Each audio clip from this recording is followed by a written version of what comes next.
이번 부흥의 주제가 나를 살리시는 하나님이었습니다. 그리고 그 주제에 맞게 하나님께서 우리 봉신교회 많은 성도님들 영혼을 터치해 주시고 몸을 터치해 주시고 가정을 어루만져 주시고 변화시켜 주셔서 이 부흥의 끝에 많은 간증들이 있었습니다. 한 자녀는 간 수치가 평균 보통은 0에서 40 이 사이를 오간다고 합니다. 그런데 이 친구가 중환자실에 입원했을 때 그 수치가 4,000이었어요. 4,000. 오늘 그 엄마랑 이야기를 나누는데 이 건강하다는 그 수치, 한계 수치의 100배를 넘는, 그래서 정말 이 사경을 헤매던 자매였는데 우리 온 교회가 부흥회 때 함께 합심해서 기도하는데 하나님께서 그 생명을 살려주셨습니다. 그래서 오늘 뭐라고 그러시냐면은 그 딸이 이제 며칠 전에 피 검사를 받았는데 수치가 100으로 떨어졌답니다. 아직 정상까지는 아니지만 하나님께서 왜 그만큼 남겨두셨을까요? 계속해서 기도하라고. 반드시 정상이 될 줄로 믿습니다. 4,000이던 수치가 100까지 내려왔어요. 기적 아닙니까? 하나님께서 우리의 생사화복을 쥐고 계시다는 것을 이번에 아주 확실히 보여주셨습니다. 그리고 기도에는 능력이 있다는 것도 깨닫게 하셨어요. 우리 앞뒤자로 인사하겠습니다. 기도에는 능력이 있습니다. 또 어떤 성도님 가정은 이 부흥회 전에 사업에 좀 손해를 보셨답니다. 참 속상해서 예전 같으면 한 달을 좀 이렇게 우울해 있었을 텐데 이 부부가 늘 주님 바라는 부부라 이번 부흥회를 이렇게 지나면서 하나님께 기도를 하는데 그냥 처음부터 끝까지 감사 기도만 나오더랍니다. 하나님이 우리의 사업을 쥐고 계시니, 그리고 우리가 함께 이 부부가 하나님을 바라볼 수 있다는 것이 얼마나 큰 축복인가. 어려움이 있더라도 주님 때문에 탈탈 털고 다시 일어날 수 있다는 이 자체가 축복이다. 이걸 깨달았다는 거예요. 이럴 땐 좀 아멘 좀 크게 하시기 바랍니다. 이 무슨 사업에 대박이 나서 귀한 간증이 아니라 반드시 그렇게 해주실 줄을 믿습니다. 하지만 지금 이 상황 가운데 그 상황을 바라보는 태도, 이 올바른 믿음의 태도를 가질 수 있다는 것이 얼마나 귀한지 모르겠어요. 또 하나님께서는 가정들을 어루만져 주셨습니다. 어떤 한 가정은 매일 자녀와 함께 성경을 읽는답니다. 그 전달에는 잠언을 읽었고 또 지난 6월에는 시편을 읽었는데 자녀에게 그렇게 얘기했답니다. 야, 우리 시편이 총 몇 편이죠? 150편이나 있으니까 우리 하루에 한 편만 읽자. 그랬더니 그 자녀가 무슨 소리냐고, 한 달이 30일이니 하루에 몇 장씩? 5장씩 읽어서 이번 달에 시편 끝냅시다 그랬다는 거예요. 그래서 한 편씩 읽는데 여러분 시편에 이 무덤이 있죠? 119편. 얼마나 깁니까? 그런데 읽느라고 죽을 뻔했는데 그 뒤에 짧으니까요. 짧아서 신난다고 그날도 그거를 기어코 5장을 다 읽어냈대요. 이 콰이어 타임, 이 경건의 시간을 같이 하면서 이 엄마가 뭘 깨달았냐면, 와, 자녀의 성적이 오르는 것보다 이 자녀가 하나님께 나아가고 그 말씀을 붙드는, 영적으로 자라나는 모습을 보는 게 나에게 더 큰 기쁨이 있구나, 이걸 경험했대요. 여러분, 그런 자녀 하나님께서 성적 올려주실까요? 안 올려주실까요? 알아서 책임져 주실 줄로 믿습니다.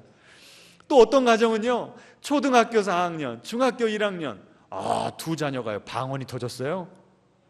놀라지도 않으시네. 놀라운 일이 벌어진 거예요. 이번에 부흥했다 터지고, 또 한 자녀는 안 터지니까 왜 하나님 나한테는 방언을 안 주시냐고 얼마나 뜨겁게 기도해서 지난주 금요일날 방언이 터졌습니다. 그리고 지금 하나님께서 아주 미약하겠지만 한 가정, 두 가정, 세 가정, 지금 가정마다 자녀들과 함께 이 예배를 드리는 가정 예배가 우리 봉신교회 가운데 회복되게 하셨습니다. 하나님께서 이 놀라운 일을 시작하셨기 때문에 이제 온 성도, 온 가정에 이런 가정 예배가 드려지는 날이 속히 오게 될 줄로 믿습니다. 나중에 제가 좀 더 이제 세미나도 하고 잘하고 있는 분들 강사도 모셔다가 우리 교회가 좀 으쌰으쌰, 우리가 좀 다음 세대까지 이 믿음을 전수하는데 좀 우리가 총력을 기울여야 될 줄로 믿습니다. 자, 이렇게 성도님들 가정 가운데 놀라운 간증과 기적들이 있었는데요. 그런데 이번 부흥회는 뭐니 해도 저를 위한 부흥회였습니다. 여러분, 그 두 분의 강사님들,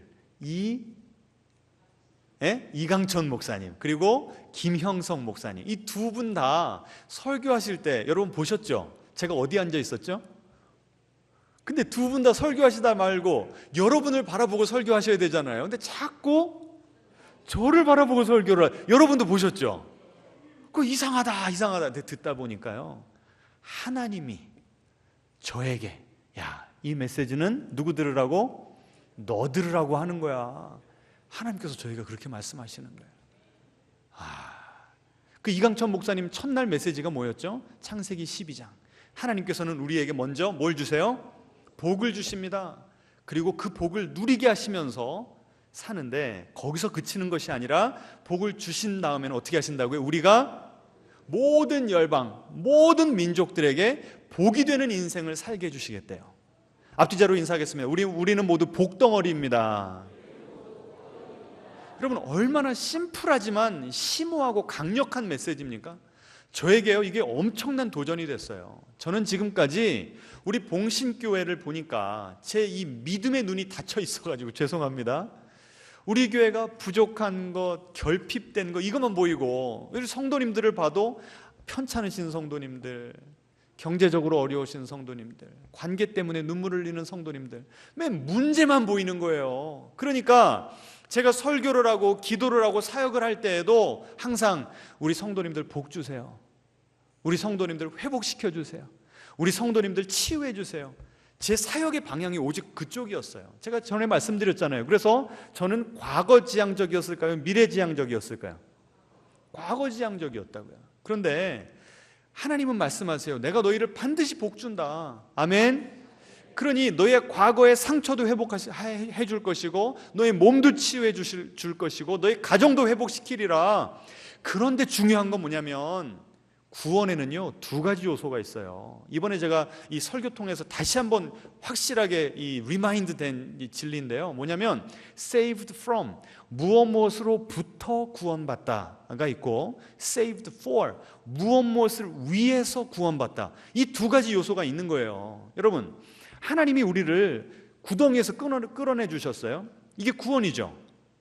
그렇죠? 그런데 왜 끌어내 주셨어요? 그럼 네 갈 길 가라, 그냥 네 마음대로 살아라, 그러라고 구원해 주신 거예요?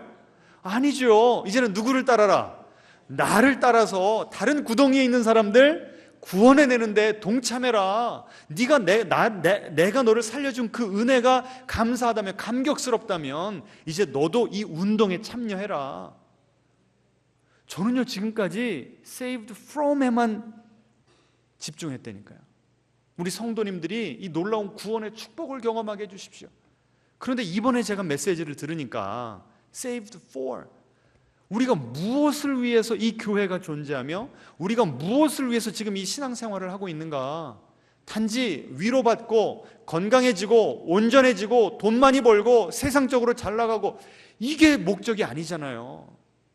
맞습니까? 틀립니까? 하나님께서 왜 축복을 주세요?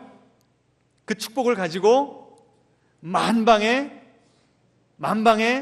나누고 흘려보내라고. 여러분, 그래서 우리가 이 전도와 선교에 집중을 하게 되면요, 하나님 나 그런 삶을 살고 싶어요. 근데 지금 내가 돈이 없어요. 그럼 하나님께서 어떻게 하시겠어요? 어떻게 하시겠어요? 돈 주시죠. 제가 이번에 도전받은 게 이거예요. 우리 봉신교회 재정이 좀 그렇고, 이 오신 강사님 두 분이 돈이 많아서 사역하시던가요? 예? 돈이 없는데 하나님께서 감동 주시니까 일을 저지르는 거 아니에요. 아브라함에게 뭐라고 말씀하셨어요? 내가 너에게 보여 줄 땅이라는 건 어떻게 알아요? 그러면 내가 먼저 한 발짝을 내딛어야 하나님께서 그 다음 스텝으로 인도하실 거 아닙니까? 그런데 어디로 보내시지? 아직 우리 교회는 준비가 안 됐는데, 아직 우리 교회는 부족한데, 그러면서 계속 과거만 보는 거예요. 우리 교인들이 좀 더 온전해지면, 좀 더 물질 축복을 받으면, 좀 더 건강해지면, 제가 그쪽에만 초점을 맞추고 있었더라고요. 그런데 보세요, 내가 선교를 위해서 살면 하나님께서 내 병 고쳐주십니다. 혹시 안 고쳐주시잖아요? 골골한데도 내가 주님을 위해서 살아. 그럼 그 모습이 다른 안 믿는 자들에게는 큰 도전이 되는 거예요. 아니, 저 사람은 돈도 없고 건강도 없는데 어떻게 저렇게 열정적으로 기쁘게 살 수가 있어? 나도 저 사람 믿는 예수님 좀 믿어봐야 되겠다. 이게 전도 아닙니까? 아멘. 그러니까 지금까지 하나님께서 나에게 복 주실 것만 초점을 맞추고 살았다면, 이제는 뭐가 되는 삶을 살아야 된다고요? 내가 복덩이로서 살아가는 삶에 초점을 맞추자. 아멘 좀 크게 좀 하세요. 우리 봉신교회가 지금까지 이 목사 때문에 이 why, 왜 존재해야 되는가, 이게 지금 우리가 너무나 흐려진 상태로 살았다는 거예요. 아니, 하나님이 우리 봉신교회 복을 주시려면 하나님의 뜻대로 하나님의 비전과 꿈을 가지고 살아가면서 앞으로 전진해야 하나님께서 복을 주시지 않겠어요? 그러면 하나님께서 필요한 일꾼들도 보내주시고 재정도 채워주시고, 하나님께서 일을 벌이실 건데 제가 이렇게 움츠러들어 있었다니까요.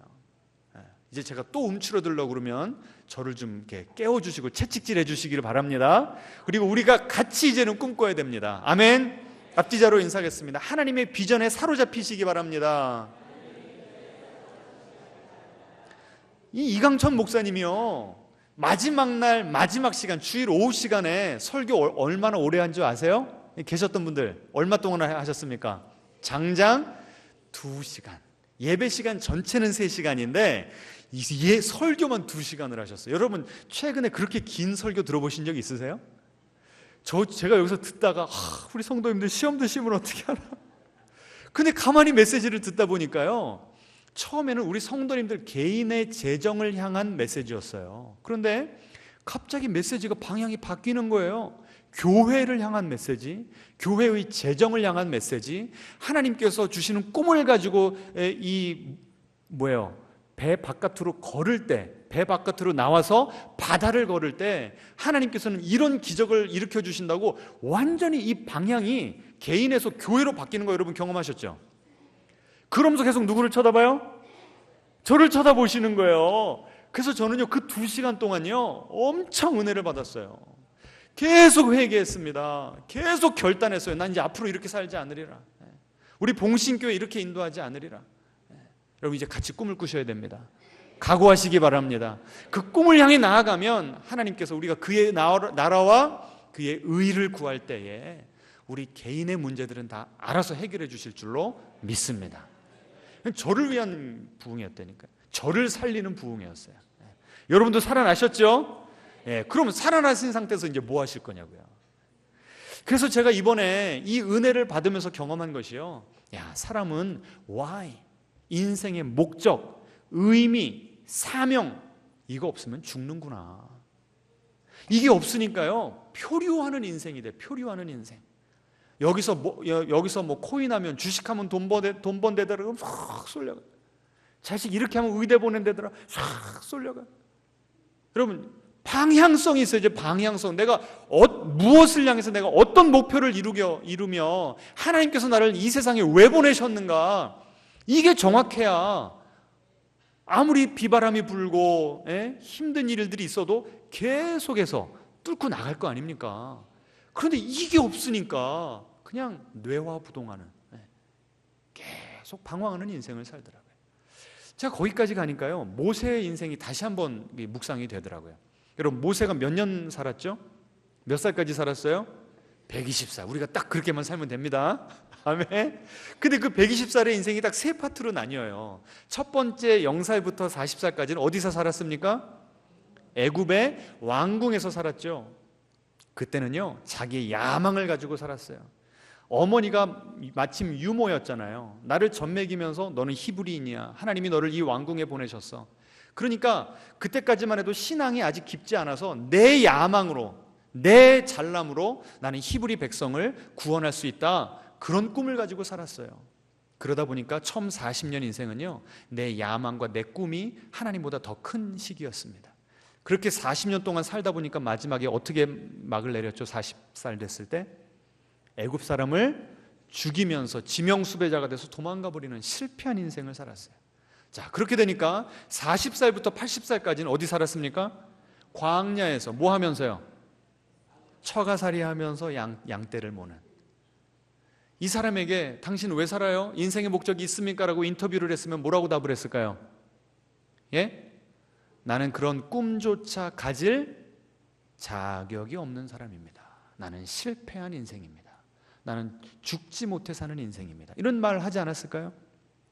다른 말로 하면 그 40세부터 80세까지의 인생은 내 실패가 하나님보다 더 큰 인생, 더 커 보이는 인생이었습니다. 우리 대부분의 신앙인들이요, 그 두 부류의 하나 중에 속해요. 아직까지 내가 젊고 내 능력이 있어서 내 스스로 무언가를 할 수 있다라고 하는 사람들은요, 인생의 Y가 있기는 있어요. 근데 그것이 대부분은 세속적인, 내가 만들어낸 목표일 수가 있어요. 그대로 쭉 따라가다 보면 결과가 좀 이따 말씀드리겠지만 허무하게 됩니다. 어떤 분들은요, 인생을 살 만큼 살았어요. 이제 내 능력도 알아요. 내 스스로에게 내 실체를 내가 봤기 때문에 실망한 사람들, 인생 살다가 쓴맛도 경험하고 실패도 경험한 분들이 있어요. 아유, 무슨 나 같은 사람이 무슨 꿈이야. 꿈은 젊은이들이나 꾸는 거지 뭐. 포기하고 사는 사람들. 여러분은 어떤 부류세요? 나중에 한번 이 셀 모임 가셔서 이런 이야기들을 좀 해보시기 바랍니다. 근데 놀라운 것은 뭐냐면, 오늘 제가 이 설교 제목을 인생의 덧없음을 깨닫는 축복이라고 제가 써놨습니다. 뭘 깨닫는 거예요? 인생이 덧없다는 것을 깨닫는 것이 뭐라고요? 축복이라고요. 다시 한번 앞뒤자로 인사해 보실까요? 인생이 덧없음을 깨닫는 것이 축복입니다. 그러니까 내가 인생에 무언가 원대한 목표를 세워봤자 허무하게 끝나는 인생이고, 또 실패 때문에 아예 꿈을 꾸는 것조차 포기해버린 인생들, 그렇게 살다 보면 참 인생이 덧없구나. 이 덧없다라고 하는 사전적인 의미가요, 크게 두 가지가 있습니다. 오늘 읽은 히브리어의 단어가 나오는데 보여주시겠습니까? 같이 읽어보죠. 시작. 전도자가 이르되 헛되고 헛되며 헛되고 헛되니 모든 것이 헛되도다. 여러분, 헛되다라고 하는 단어가 몇 번 나와요? 이 짧은 한 구절에서 5번 나와요. 근데 헛되다라고 하는 히브리 단어가 뭐라고요? 헤벨. 이 헤벨이라고 하는 이 단어를 우리 한국말로 잘 번역한 게 제가 볼 때는 덧없음인 것 같아요.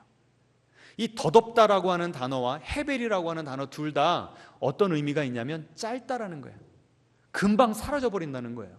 여러분, 겨울에 하면 입김 보이죠? 그 입김이 얼마 가든가요? 금방 사라져버려요. 그게 우리 인생이라는 겁니다. 여러분, 고개가 좀 끄덕여지세요? 어떻게 나는 내 마음은 아직 이팔 청춘인데 내 머리는 백발이 됐는가? 나는 똑바로 걷는데 거울을 보면 어때요? 허리가 구부렀어. 언제 그렇게? 내 허락도 안 받고 왜 내 머리에는 그렇게 흰 서리가 내리기 시작했습니까? 인생이 얼마나 빠른지 몰라요. 여러분, 그 빨리 가는 인생 가운데 여러분은 무엇을 이루어놓고 사셨습니까? 지금까지? 돌아보면 어때요? 뜬구름 잡는 것 같은, 아무것도 남는 것 없는 인생. 이게 바로 해 아래에서의 삶입니다. 전도서에 계속 반복되는 표현이 뭐예요? 해 아래에서, 해 아래에서. 그런데요, 이 전도서를 쓴 목적이, 그래, 인생은 그렇게 허무하니까 그냥 그런 줄 알고 살아, 이게 포인트일까요? 그렇지 않습니다. 그 다음 보여주시면, 이 전도서에 하나님 없는 인생, 아까 모세처럼 하나님을 내 인생의 주인으로 인정하지 않고 하나님께 인도하심을 받지 않는 인생이라 내 욕망이, 내 야망이 더 커 보이든지 내 실패가 더 커 보이는 인생들은 다 어디 아래서 살아가는 인생이에요? Under the sun, 태양 밑에, 해 아래에서 살아가는 인생이에요. 그런데 전도서가 말하고 있는 궁극적인 메시지는, 우리는 해 아래 사는 사람들이 아니라 누구 아래 사는 사람이래요? sun. 그러니까 이게 영어로 하면 이게 펀이라고 해서 이 언어 유희입니다. sun 발음은 똑같은데 스펠링이 달라요. sun은 뭡니까? 태양이고 son은 뭐예요? 아들이죠. 이때 아들은 누구를 가리킬까요? 성자 예수님을 가리키는 거예요. 그러니까 우리는 두 발을 이 땅에 딛고 사는 사람들이지만 누구의 인도함과 누구의 다스림을 받고 사는 사람들이에요? 예수님. 앞뒤자로 인사하겠습니다. 우리는 예수님의 다스림을 받고 살아가는 사람들입니다. 제가 전도서를 읽으면서요, 이 예수님이, 하나님이신 예수님이 이 땅에 오신 그 성육신의 의미를 다시 한번 새롭게 발견했다니까요. 무슨 뜻인가 하면, 우리 예수님이 이 땅에 오셔서 몇 년 동안 사셨죠? 33년. 여러분, 지금 기준으로 봐도 어때요? 너무 단명하신 거 아닙니까? 그리고 오셔서 그렇게 많은 사람들을 섬기고 살려내셨는데 마지막에 그 사람들이 어떻게 했어요? 예? 십자가에 못 박으라. 결국 그 사람들이 배신하고 등 돌려서 돌아가신 거 아닙니까? 그럼 예수님이 돌아가실 때 와, 인생 진짜 허무하네? 사랑해도 다 쓸데없네? 억울하다, 억울하다. 왜 이렇게 인생은 짧은 거야? 예수님 그렇게 탄식하셨습니까? 아니에요. 돌아가실 때 뭐라고 말씀하셨습니까? 다 이루었다. 왜 어떻게 이런 말씀을 하실 수가 있으세요? 예수님은 이 땅에 오실 때 미션 스테이트먼트, 사명 선언문이 분명하셨습니다. 사복음서에 다 나와요. 제가 이제 차차 성경 통독하면서 제가 풀어드릴 텐데, 예수님이 이 땅에 왜 오셨는가? 나는 잃어버린 자를 찾으러 왔다. 예수님의 목적은 오로지 어디에 있었어요? 하나님 모르는 자들 살려내는 데 있었어요. 그러니 하루를 살던 33년을 살건 130년을 살건 내가 그 사명에 충실하는 한 내 삶은 허무합니까? 예? 결코 그렇지 않아요. 여러분, 우리에게 주어진 인생은, 우리에게 주어진 시간은 뭐밖에 없어요? 지금. 누가 대답하셨어요? 지금밖에 없어요. 과거는 이미 지나간 시간이고 미래는 아직 오지 않은 시간이라 내 시간이 아니에요. 나에게 주어진 시간은 오직 지금밖에 없어요. 그런데 그 지금, 하나님께서 나를 이 땅에 왜 보내셨는지, why, 그 why대로 내가 충실하게 살아가면 하나님께서 인정하는 삶입니다. 하나님께서 기뻐하시는 삶입니다. 하나님께서 높여주시는 삶임을 믿으시기 바랍니다. 게다가 너무나 짧은 삶인데 하나님께서 우리 주변에 누구를 붙여주셨어요? 그 평생 원수부터 시작해서 가족과 친구들과 이웃을 보내주셨잖아요. 뭐 하라고요? 뭐 하라고요? 사랑하라고. 그들을 사랑하기에는요, 하루도 짧지 않은 시간인 줄 믿으시기 바랍니다. 한 번씩 왜 미국이나 한국 드라마나 영화 보시면 이렇게 어느 날 자고 일어났는데 다시 과거로 돌아간 그런 그 영화 드라마 기억나시죠? 이미 지금 현재는 부모님이 돌아가셨어요. 그런데 일어나고 보니까 뭐 20년 전, 30년 전으로 내가 대학생 때로 돌아가서 아침에 엄마가 나를 깨워주시는 거예요. 여러분, 그런 장면 보신 적 기억나시죠? 그러면 그 엄마 보고 어때요? 끌어안고 난리가 납니다. 엄마, 내가 얼마나 보고 싶었는데. 그러니까 엄마가 등짝 스매싱을 하면서 빨리 학교 나가, 정신 차려. 그때는 엄마가 당연하게 생각했잖아요, 우리가. 근데 엄마 아빠를 보내고 나니까 어때요? 후회가 되고 너무나 그 시간이 그립잖아요. 나에게 주어진 시간은 뭐밖에 없다? 지금밖에 없으니 지금 나에게 주어진 그 가족들, 하나님께서 붙여주신 이들 마음껏 사랑하시기 바랍니다. 아멘. 사랑만 하기도 짧은 시간인데 왜 다투고 말 안 하고 틀어져 있고 그렇게 살지 맙시다. 아멘. 그러니까 우리 예수님께서는 그렇게 사명에 충실하셨고 하나님께서 붙여주신 사람 한 사람 한 사람을 가진 거 다 쏟아부으면서 사랑해 주셨다고요. 그 사명을 완수하셨기에 33년을 살았음에도 불구하고 다 이루었다. 아까 그 도표 다시 보여주시겠습니까? 그래서 우리는 해 아래 있는 삶이 아니라 누구 아래 있는 삶이라고요? 예수님, 그 성자 예수님 아래 있는 삶이니까 예수님이 그 사명에 충실한 삶, 결코 허무하지 않은 삶, 허물을 뚫고 가는 삶을 사셨는데 우리가 예수님을 내 마음의 구세주로 영접하는 그 순간부터 주님과 나는 어떻게 돼요? 어떻게 돼요? 하나가 되는 거죠. 아멘. 그럼 우리도 예수님 따라 살게 되는 거예요. 그 결론이 전도서 12장 13절에 나옵니다. 같이 읽죠. 이래 결국을 다 들었으니 하나님을 경외하고 그의 명령들을 지킬지어다. 이것이 모든 사람의 본분이니라. 아멘. 허물을 이겨내는, 우리가 인생을 몇 년을 살았던 상관없이 그 마지막 호흡을 내쉬면서 내 인생은 의미 있었노라, 내 인생은 하나님께서 인정해 주시는 인생이었노라 말할 수 있는 자신감이 어디서 나오는가? 어떻게 살면 된대요? 하나님을 경외하고 그의 명령들을 지켜라. 여러분, 하나님의 명령, 그 많은 명령을 딱 두 가지로 예수님께서 정리해 주셨습니다. 뭐죠? 하나는 하나님을 사랑하고 하나는 이웃을 사랑하고. 여러분, 이것이 우리 인생의 why, 목적임을 믿으시기 바랍니다. 여러분의 각자의 인생 가운데 누구를 어떻게 사랑할 것인가, 이것은 하나님과 씨름하면서 여러분이 답을 찾아가야 되지만 원본적인 답은 이미 결정된 거예요. 뭐가 우리 인생의 목적이라고요? 하나님을 사랑하고 이웃을 사랑하고.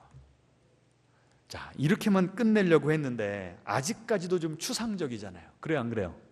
어떻게 살아야 될지 아직 감이 안 잡히잖아요. 그래서 제가 고민하던 가운데 한 그 간증을 제가 듣게 되었습니다. 보여주시면.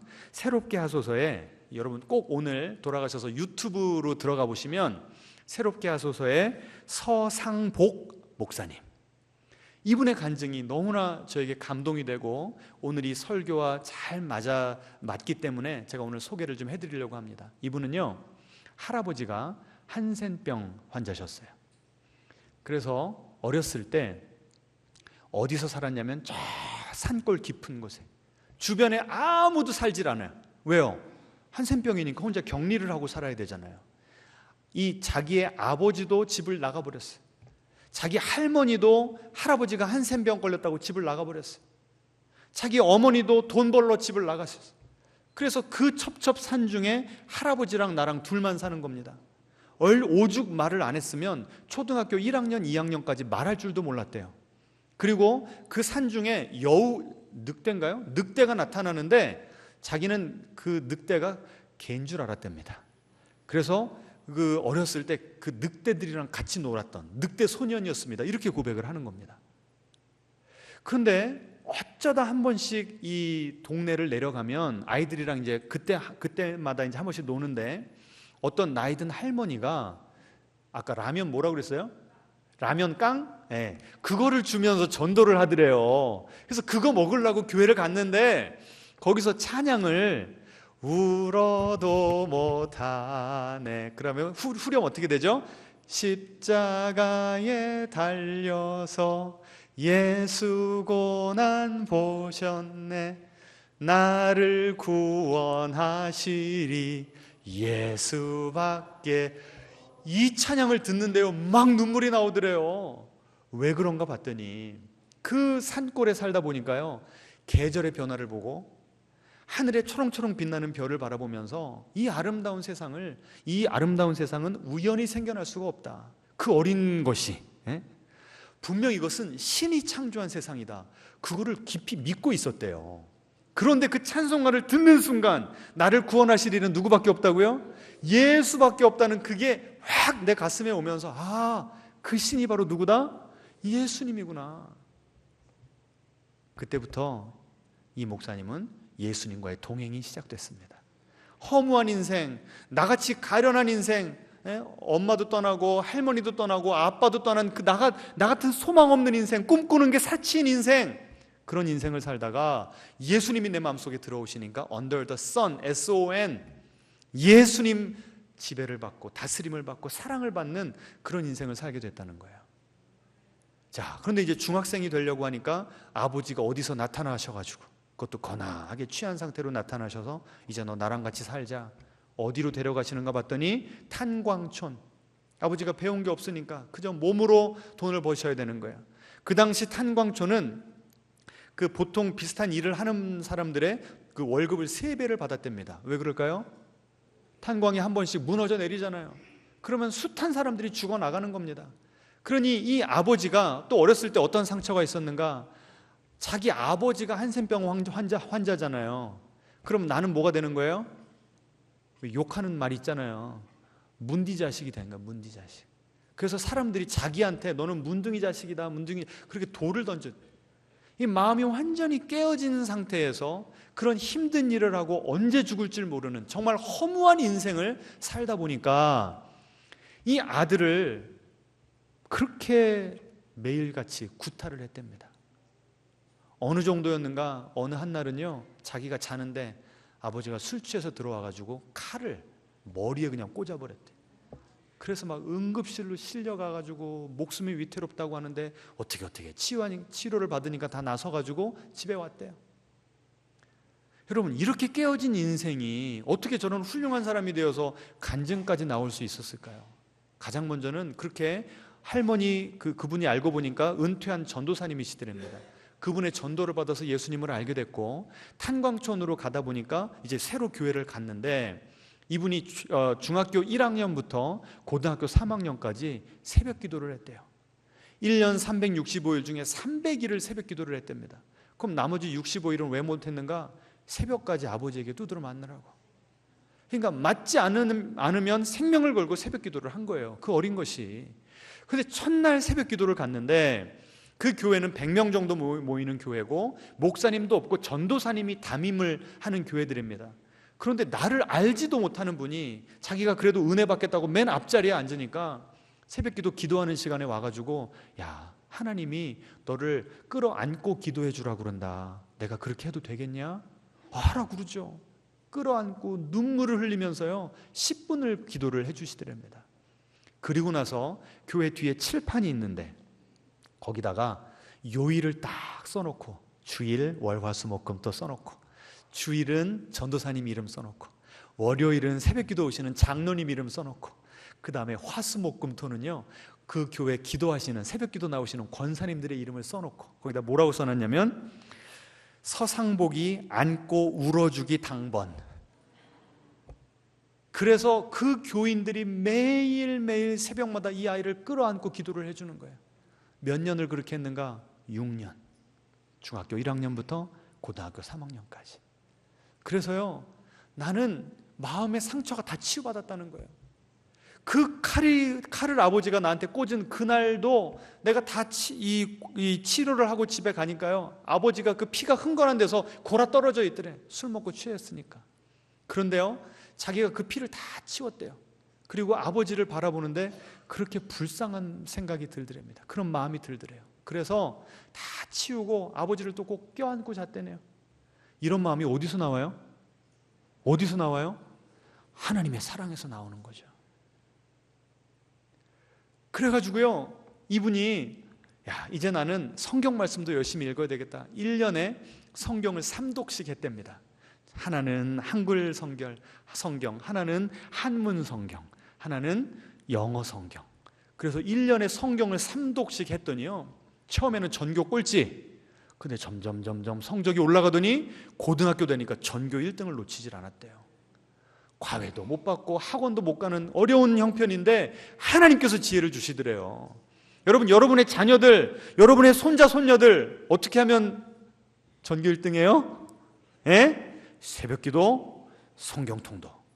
답은 간단합니다. 이렇게 하니까 뭐가 생겼는가? 이제 대학교 갈 때가 되니까, 하나님, 나는 이제 어떻게 쓰임받아야 됩니까? 나는 이렇게 불우한 환경, 할아버지가 한센병 환자고 아버지가 알코올 중독자고, 이 아픔 가운데, 이런 가정 가운데 나를 왜 태어나게 하셨습니까? 그리고 나에게 왜 이런 감당할 수 없는 사랑을 선생님들로부터 받게 하고 교회 성도님들로부터 받게 하셨습니까? 그 산골에서도요 할아버지 이 농사를 도와드려야 되니까 한 달에 기껏 한두 번인가 학교를 내려갔대요. 학교 가려고 그래도 산을 2개인가를 넘어서 가야 됐고, 그런데 선생님들이 이 어린아이를 불쌍히 여겨가지고 당신들끼리 회의를 했는데, 이 아이는 나오는 날을 결석일수로 칩시다. 그리고 안 나온 날을 출석일로 해줍시다. 얘 꼭 중학교 보내야 됩니다. 그랬다는 거예요. 그러니 교회에서의 사랑, 선생님의 사랑을 받고 하다 보니까, 나도 이 선생님이 되어서 이런 가정이 환경이 아프고 암울한 이 어려운 이런 학생들을 내가 도와야 되겠다, 그런 사명의식이 생기더래요. 그래서 교대에 가서 28년 동안 교편을 잡으시고 그 뒤에 신학 공부하고 상담을 공부하셔서 지금은 풀타임 사역자로 일을 하신다는 거예요. 자, 그런데 이 학생들을 가르칠 때요, 좀 보여주시겠습니까? 어떤 사건이 있었는가? 충격적인 사건이 있었습니다. 일명 무슨 사건이요? 이 선생님이 칠판에다 뭘 막 쓰고 있는데 한 학생이요 뒤에서 살금살금 기어오더니 선생님한테 뭐를 해버렸어요? 똥침을 놔버린 거예요. 그러니까 갑자기 교실이 얼음장이 돼버리더랍니다. 그 당시만 해도 선생님들이 체벌했잖아요. 그리고 정당한 체벌을 할 수 있는 근거가 되는 거 아닙니까? 그런데 딱 황당해서 뒤를 돌아봤더니 이 아이가 아버지가 없는 아이예요. 그리고 이 선생님이 체육 시간에 잘 재밌게 놀아주고 이 아이의 마음을 어루만져 줬다는 거죠. 그래서 갑자기 무슨 생각이 드냐면, 야, 얘가 나를 아빠로 여기는구나 깨달아지더래요. 그래서 그 다음 장면, 야, 너 나한테 똥침 한 번 더 할래? 물어봤대요. 그러니까 그 아이가 예! 처음보다 3-4배 더 세게 아주 위험했노라고 저렇게 모션까지 하면서 그 아이를 사랑해 줬다는 거예요. 그러고 나니까 갑자기 아이들이 여기저기서 울기를 시작하더랍니다. 아니, 이거는 재밌는 장면인데 왜 아이들이 울지? 그랬대요. 근데 그 다음날 아이들이 일기를 써가지고 왔는데 읽어보니까 맨 앞에 있는 그 소녀 하나가, 이 아이가 교회를 다니는 아이였대요. 나는 그날 우리 교실에 예수님이 계신 것을 처음 알게 되었다. 누가 예수님인 거예요? 선생님이 예수님인 거죠. 나는 지금까지 그 아이가 그렇게 꼴보기 싫어서, 이 아이가요 ADHD, 주의력 결핍 과잉 행동 장애가 있는 아이라는 거를 선생님도 알고 애들도 다 알아. 얘 때문에 수업이 안 되고 너무나 힘들어. 얘를 미워했다는 거예요. 그런데 선생님은 예수님의 마음으로 저 아이를 저렇게 사랑하는데 나는 그러지 못했구나. 나도 이제 저 아이에게 잘 대해주리라. 그런 일기를 썼더라는 거예요. 그래서 그 해에 그 교실에, 옛날에는 60명 막 한 클래스 그랬잖아요. 80%가 교회를 다니게 됐답니다. 여러분, 이분에게 전도서 1장 2절을 읽어주면서 헛되고 헛되며 헛되고 헛되니 모든 것이 헛되도다. 목사님, 지금까지 목사님의 인생은 헛되셨습니까? 라고 물어보면 이 목사님 뭐라고 대답하실까요? 뭐라고 대답하실까요? 결코 헛되지 않았다고 대답하실걸요? 인생이 정말 짧다고 생각하세요? 나는 짧다고 생각하지 않는다. 저는 확신합니다. 한번 우리 교회 모시고 싶더라고요.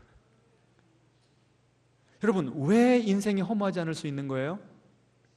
저렇게 꿈꿀 수도 없는, 저렇게 완전히 깨어진 기가 막힌 가정에서 태어나고 자랐음에도 불구하고 누구의 사랑을 맛보니까요? 하나님의 사랑을 맛보니까. 누구를 통해서요? 선생님과 교회를 통해서. 그러니까 이제 나는 그 받은 사랑, 나는 이렇게 복 받은 사람이니 나도 이제 많은 이들에게 복이 되겠다. 그거 하나만 바라보고 살아놓은 인생입니다. 그러니 하나님께서는 그의 인생에 그렇게 복을 내려주신 것이죠. 여러분, 우리가 이런 인생 살고 싶지 않습니까?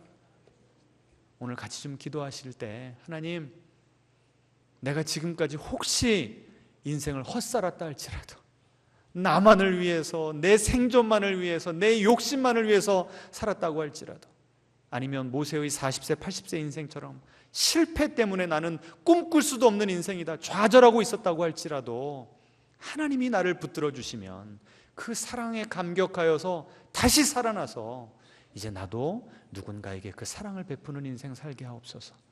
이것이 우리의 기도, 이것이 우리의 인생의 목적이 되시기를 주님의 이름으로 축원합니다. 찬양하겠습니다.